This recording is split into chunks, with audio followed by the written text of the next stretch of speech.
శ్రీమాత్రే నమః. శ్రీ గురుభ్యో నమః. తదుపరి కర్కాటక రాశి. కర్కాటక రాశి వారికి సంబంధించి ఈ యొక్క మార్చి ఆఖరి వారం నుండి మొదలుపెట్టి ఏప్రిల్ 2వ వారం వరకు ఎలా ఉండబోతుంది, ఎలాంటి ప్రతిఫలాలు ఉంటాయి అనే విషయాన్ని ఇప్పుడు తెలుసుకుందాం.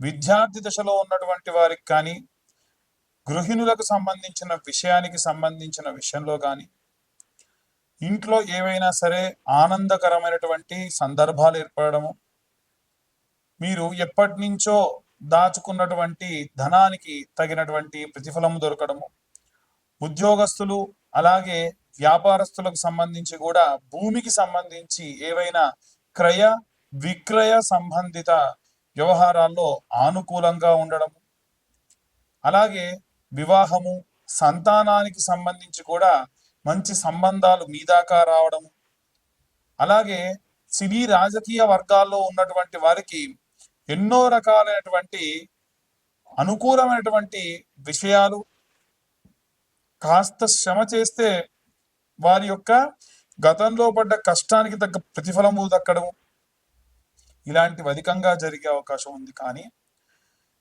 రాహుగ్రహము ఈ యొక్క మేషరాశి నుండి సంచరిస్తూ మీనంలోకి వెళ్ళడము, శుక్రగ్రహం కూడా మకర కుంభాలను దాటి మీనంలోకి ప్రవేశించడము, ఇవి ఈ యొక్క రాశి వారికి అనుకూలమైనటువంటి పరిస్థితులే అయినప్పటికీ కొన్ని రకాలైనటువంటి ఇబ్బందికరమైన వాతావరణాలు కూడా ఉండే అవకాశం ఉంది. ఏదైనా సరే లేని కొత్త అలవాటు రావడము, ఏదైనా లేని అనుమానం కలగడము, అప్పటి వరకు ప్లాన్స్లో లేనటువంటి కొత్త ప్లానింగ్ వేయడము, ఎక్కడికైనా దూర ప్రాంతాలకు వెళ్ళి అప్పటికప్పుడు ప్లాన్ అంతా చేంజ్ చేయడం, దానివల్ల ఆరోగ్య సమస్యలు రావడం, ఇలాంటివి కూడా కలిగే అవకాశం ఉంది. కాబట్టి వీలైనంత వరకు కూడా 12వ ఇల్లు మనకి ఖర్చుతో కూడినటువంటిది. కానీ అదే దశమ స్థానము, నవమ స్థానము వాటి యొక్క గ్రహ సంచారాన్ని బట్టి గ్రహానికి ఆ యొక్క ఏ ఇంట సంచారం ఉంటున్నారో ఆ యొక్క ఇంటికి సంబంధించి, రాష్ట్రాధిపతికి సంబంధించి ఉండేటువంటి క్లాషెస్ ని సంబంధించినటువంటి వాటికి సంబంధించిన విషయాలు మనం చూసుకోవచ్చు. కాబట్టి మొత్తానికైతే కర్కాటక రాశి వారికి సంబంధించి మిశ్రమ ఫలితాలు ఉన్నప్పటికీ ఈ యొక్క మొదటి వారంలో చాలా ఆనందకరమైన, అంటే ఉగాది తర్వాతి ప్రాంతాల్లో కేవలం ఒక 4-5 రోజులు మినహాయించి మిగిలిన సమయం అంతా కూడా చాలా అనుకూలంగా ఉందని చెప్పవచ్చు. ఇవన్నీ గోచార రీత్యా చెప్పేటువంటి విషయములు మాత్రమే. పూర్తిగా మీ యొక్క జాతకం విశ్లేషణతో కావాలి అంటే మీ పేరు, మీ date of birth, time, place కింద ఉన్న నెంబర్కి వాట్సాప్ చేయండి. పూర్తిగా మీ జాతకం విశ్లేషణతో మీరు తెలుసుకోవడం జరుగుతుంది. ఈ యొక్క 2025 సంవత్సరంలో కేవలం 2025 రూపాయలు మాత్రమే ఛార్జ్ చేయడం జరుగుతుంది. అన్ని వర్గాల వారు ఎలాంటి రెమెడీస్ తీసుకోవాలి, ఎలాంటి మంత్రపఠనం చేయాలనే విషయాన్ని మనం తెలుసుకుందాం.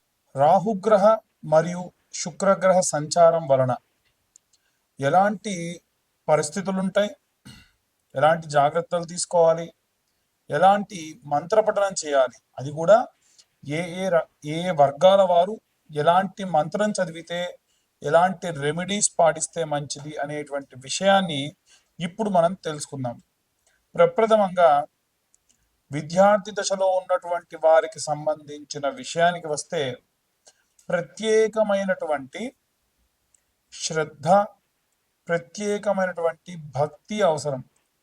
అయితే ప్రతిసారి విద్యార్థుల గురించి ఏముందండి, సరస్వతీదేవి గురించి చెప్తారు, మేధా దక్షిణామూర్తి గురించి చెబుతారు అనంటే, ఈ కాలంలో పిల్లలకు సంబంధించి ముఖ్యంగా నిద్రలో ఉలిక్కి పడడం కానీ, ఏమైనా నిద్ర లేమితనం కానీ, అపారమైనటువంటి భయంతో కూడినటువంటి సంచారం కానీ జరుగుతుంది. ఎందుకంటే రాహువు పొగ రూపేణ, మత్తు రూపేణ పిల్లల్నే కాకుండా మిగిలిన అన్ని వర్గాల వారిని కూడా ఇబ్బంది పెట్టడం సర్వసహజం. కాబట్టి ఇలాంటివి ఏవి కూడా కలగకుండా ఉండాలి అంటే ఎలాంటి రెమెడీస్ తీసుకోవాలి అనంటే, విద్యార్థులు హనుమాన్ చాలీసా లేదా ఆంజనేయ స్వామి యొక్క గాయత్రి చదవడం మంచిది. హనుమాన్ చాలీసా అనేటువంటిది నిత్యము కూడా అసుర సంధ్యా సమయంలో స్కూల్కి వెళ్ళి వచ్చిన తర్వాతకి నిర్దిష్టంగా ఒక దగ్గర కూర్చుండబెట్టి పిల్లలతోని చదివించడం వలన విశేషమైనటువంటి శక్తిని సంపాదిస్తారు. అయితే ఇప్పుడు నేను చెప్పేటువంటి విషయం ఏదైతే ఉందో ఈ యొక్క మార్చిలో ఉన్నటువంటి ఆఖరి వారంలో ప్రారంభమయ్యేటువంటి కాలం అంటే 21, 22వ తేదీల సమయంలో ఎలాంటి ప్రభావాలు ఉంటాయి అనేటువంటి విషయం గురించి ఇప్పుడు మనం మాట్లాడుతూ ఉన్నాం. అయితే గృహిణులు స్త్రీల విషయానికి వస్తే మనకి అభిరామి స్తోత్రము అనేటువంటి స్తోత్రం ఉంటుంది. ప్రత్యేకంగా ఈ అభిరామి స్తోత్రమును తులసి దళములతో, చాలా మంది తులసి దళాలంటే ఆకులు తీసుకొస్తూ ఉన్నారు. దళం అంటే దానితో పాటుగా జతగా ఉండాలి. అలాంటి తులసి దళాలను తీసుకొని వచ్చి 108 తులసి దళాలతోని అమ్మవారికి ప్రత్యేకంగా స్తోత్రం చదువుతూ ఆరాధన చేయడం వలన తర్వాత కాస్త నీడలో ఎండపెట్టినటువంటి ఆ యొక్క తులసిని పొడి చేసి నిత్యము ఆచమనం చేసే సమయంలో ఇంటి యజమాని చేత చేయించడం వలన విశేషమైనటువంటి శక్తి, భయాందోళన నుంచి దూరమయ్యే అవకాశం ఉంటుంది.